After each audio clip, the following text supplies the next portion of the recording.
All right, welcome back.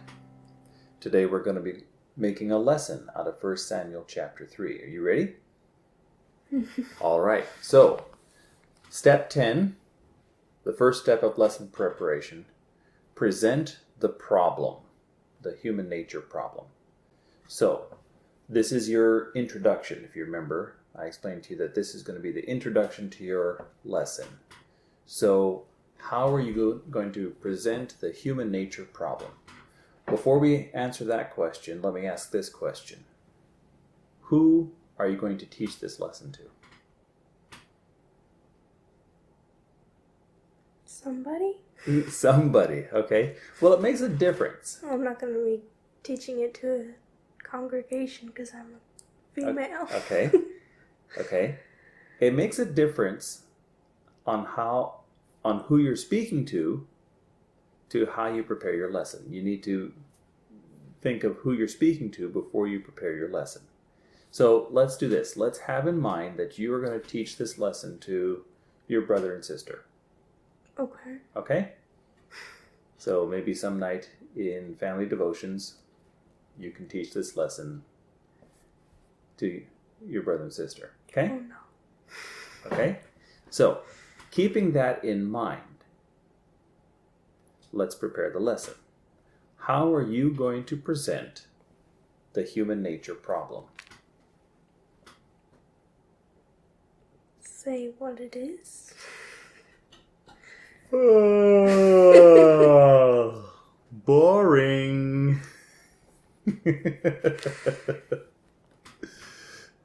And by the time you finish saying what it is, they'll be off wanting to do something else. Their brains will be gone. So, what's a good way to present the human nature problem in a way that grabs attention? Give an example of it. Okay, so, first of all, let's go over what's the human nature problem of the passage. Humans normally despise God and don't honor Him. Okay, and specifically in this passage, how is that despising taking place? Disobeying God. And Disobeying God and dishonoring Him. dishonoring Him how? How was Eli dishonoring God? He didn't discipline his kids. He didn't discipline his kids. And as a result, his kids were bringing dishonor to God, and Eli was not stopping it. So that brought dishonor to God. So yesterday we said that we were thinking of situations of how this might apply to different people. And for kids, what was one way that we said that this applied? If they didn't obey their parents. Okay, not obeying parents is a way of dishonoring God. Okay? Good. So let's try to think of some way of presenting that as an introduction. You said use an example. This is where the brain work kicks in. Well, brain work you've been needing brain work all along. But now you have to be creative here and start thinking of, how would I present the idea of dishonoring my parents or disobeying my parents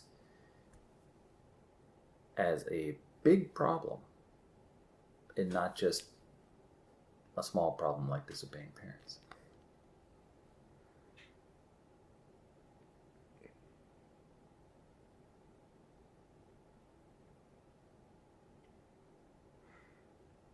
So, what exactly am I supposed to do? Show how, how it's dishonoring God?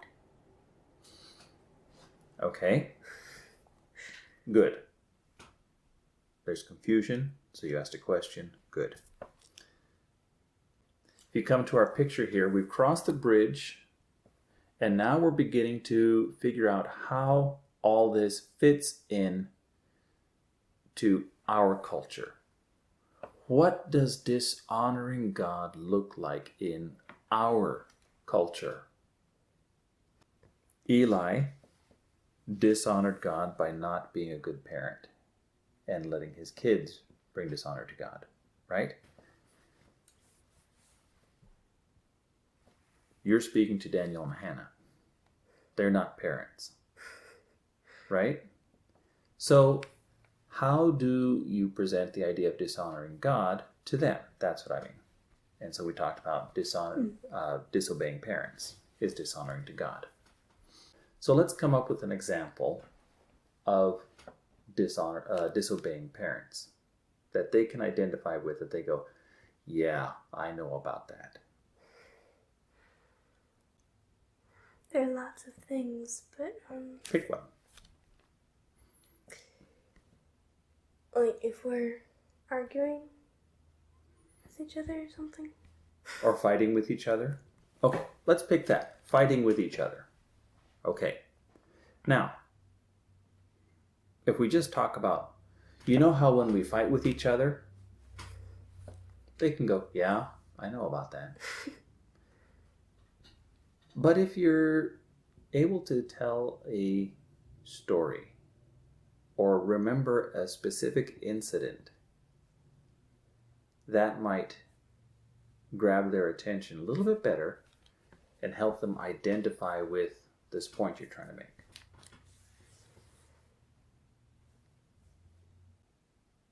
Are you able to think of a specific instance? That actually happened. Mm-hmm.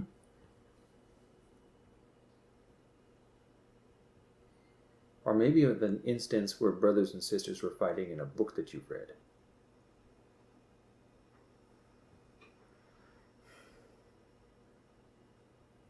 They never fight in books, do they? Not often.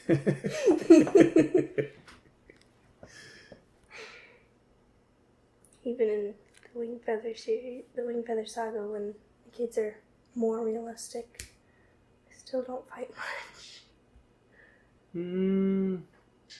Remember when Janner was getting very angry with Tink and Tink ran off? Yeah. And then what did he do? He ended up turning into a wolf, a fang, right? Was that honoring to his mother and to his family that he had and given to the in? Maker. And to the Maker that he had given in? That he had, because he was angry, had run away and gotten into that trouble? No. Okay? So maybe we can take that story and use it as an entry into presenting this problem, the human nature problem. Okay? So we can talk about how in the Wing Feather story, Tink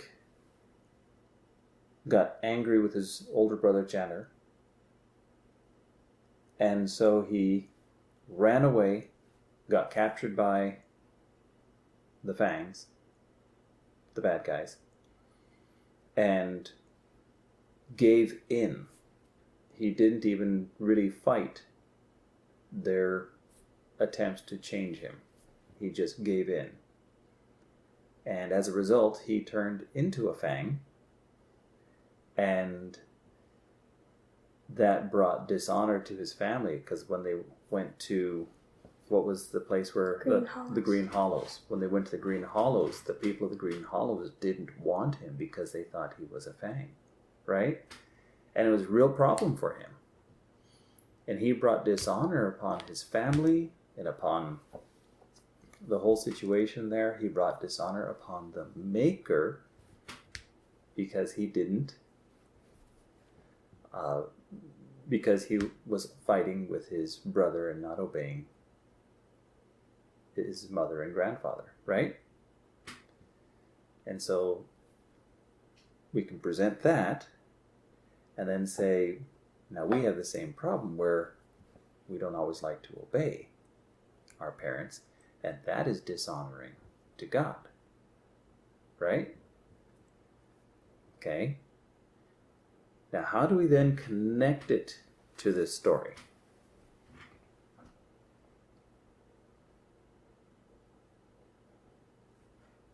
We've been able to bring out the idea that it's dishonoring to God. How would you then connect it from the concept that, okay, that's dishonoring to God? How do we then connect it to, well, let's turn to the book of Samuel.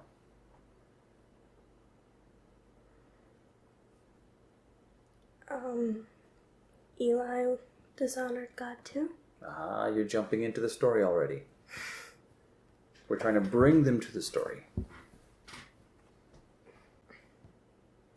You could say, here's a very quick transition sentence. There was a boy in the Bible that was faced with a choice of whether to honor God or dishonor God by being obedient or disobedient. And then let's turn to 1 Samuel chapter 3. So do you have that? Do you get the progression? What's first? As in you're talking to Daniel and Hannah now.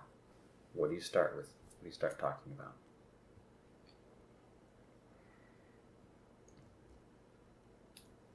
How disobeying your parents is No. dishonoring to God. No. What did we just talk about? Kalmar? Yeah.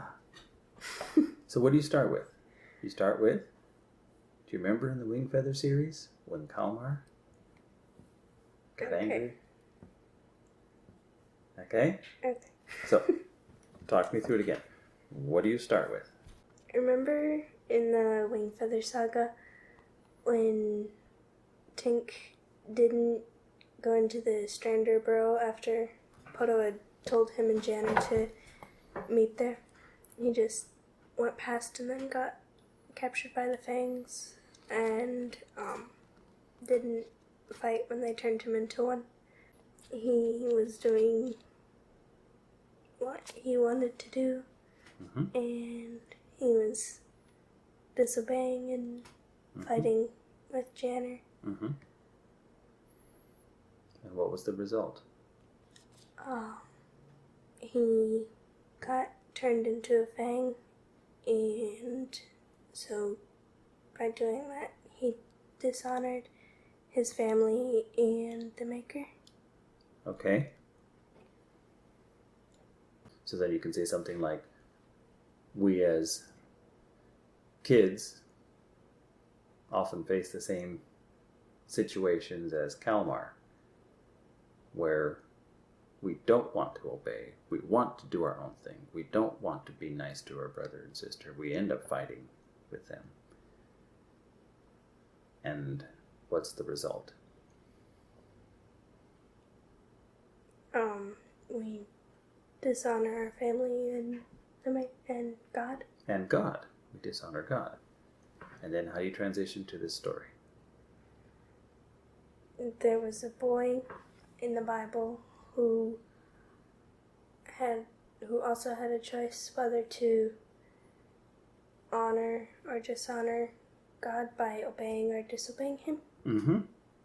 Good. Turn to 1 Samuel chapter 3. Good. So then, step 11. Present the story. You've taken notes on how to present the story, right? Okay. So how are you going to present the story? Maybe summarize or remind them of how Samuel was born and came to live in the temple. Good.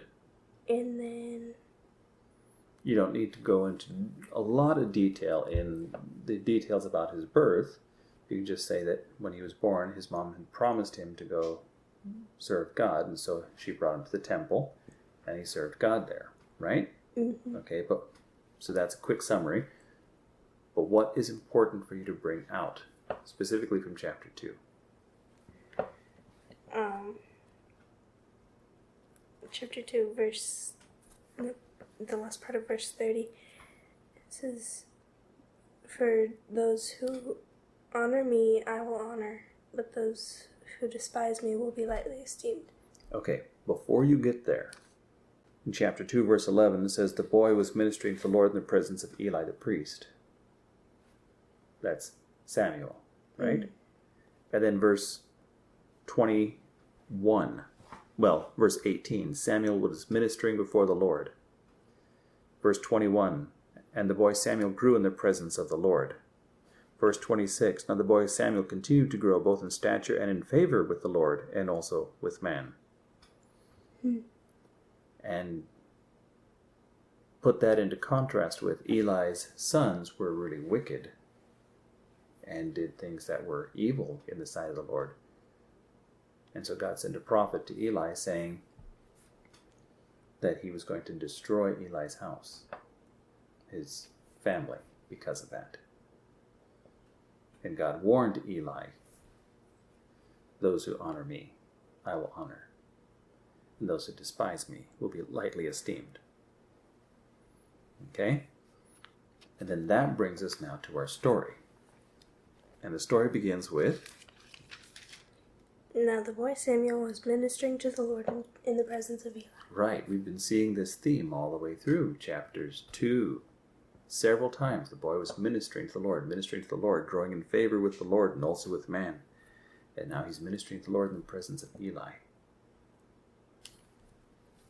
And then what? And then read it. Sure.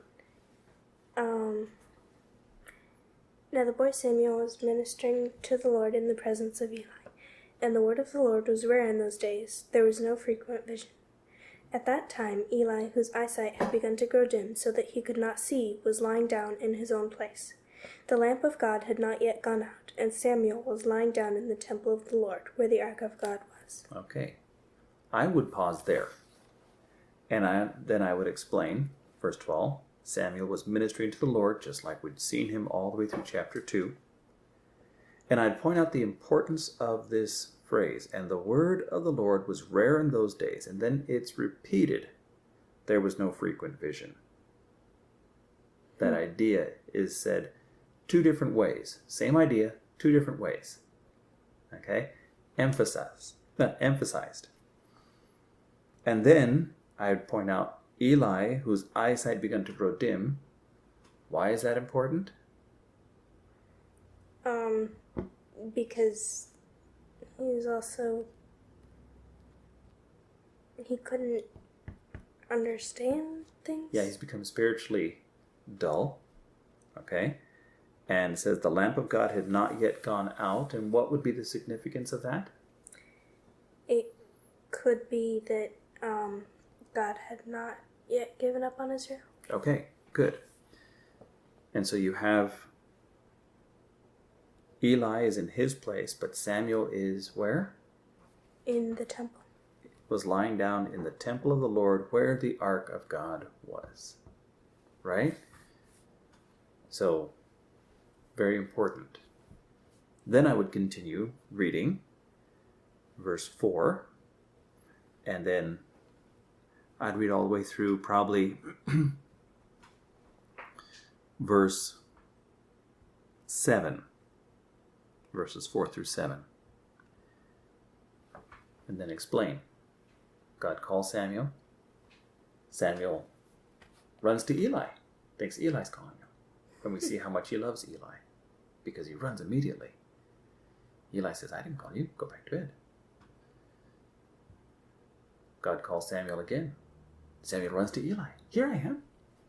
And we see how much he loved Eli, ready to obey him like that, even though it's at night and he's lying down asleep. And Eli says, "No, me, go back to bed." And then you have this strange phrase in verse 7.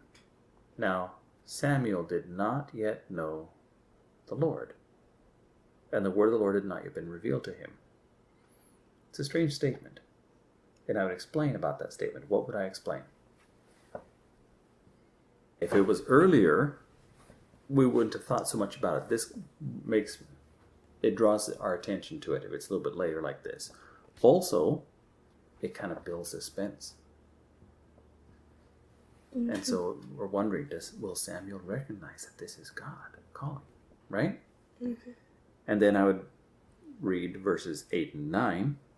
Eli finally realizes that God is the one who's calling Samuel and tells Samuel how to respond. How should Samuel respond?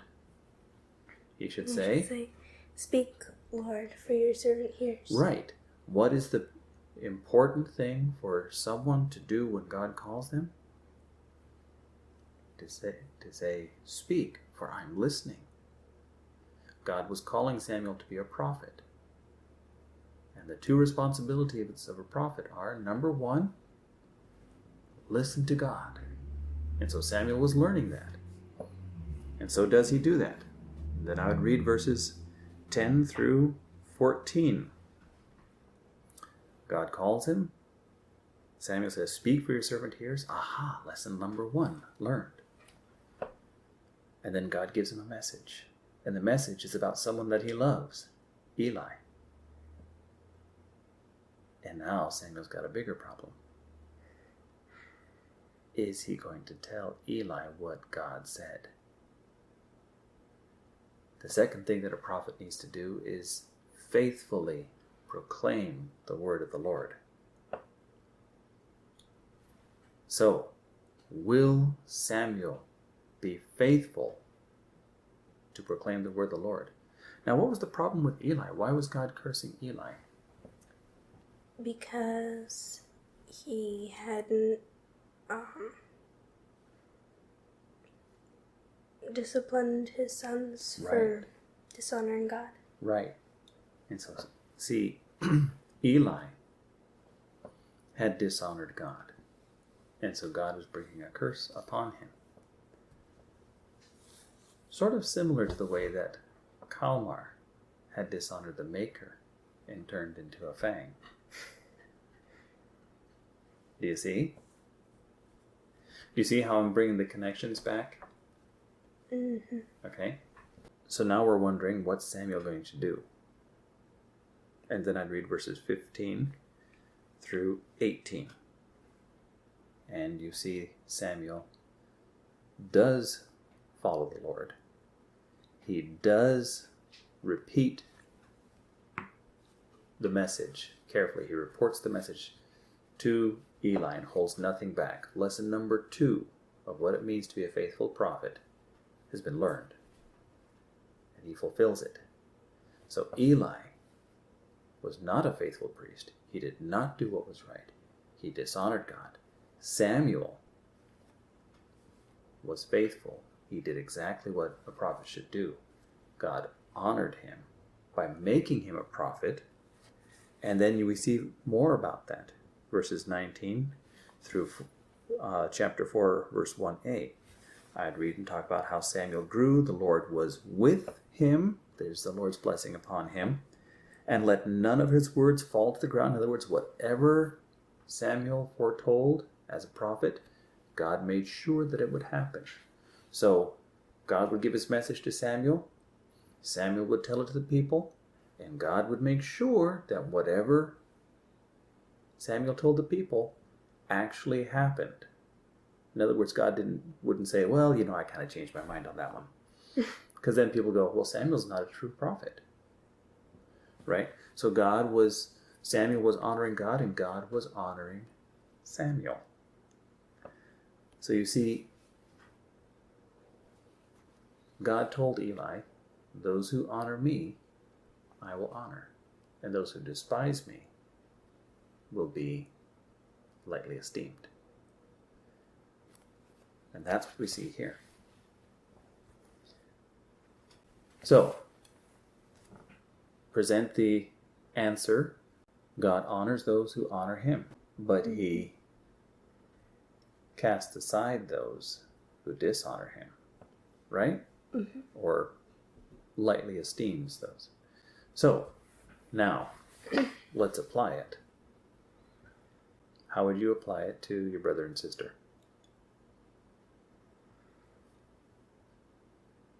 They should obey their parents and honor God. What's the motivation for honoring their parents? For obeying their parents? It's honoring to God. It's honoring to God, and what does God do? He'll honor them. He honors those who honor him, right. And what is the warning about obeying your parents? Disobeying your parents is dishonoring to God, and God lightly esteems those that dishonor him. Right. Okay, so there's your basic lesson. Then you could conclude by saying, remember, God honors those who honor him, but he despises those who despise him, or lightly esteems those who despise him. Okay? And that's the end of your lesson right there. Do you see how it flows together? Mm-hmm. Okay? Now, for homework, I want you to write up a lesson based on what we've talked about here. I want you to write it up so that you can teach it.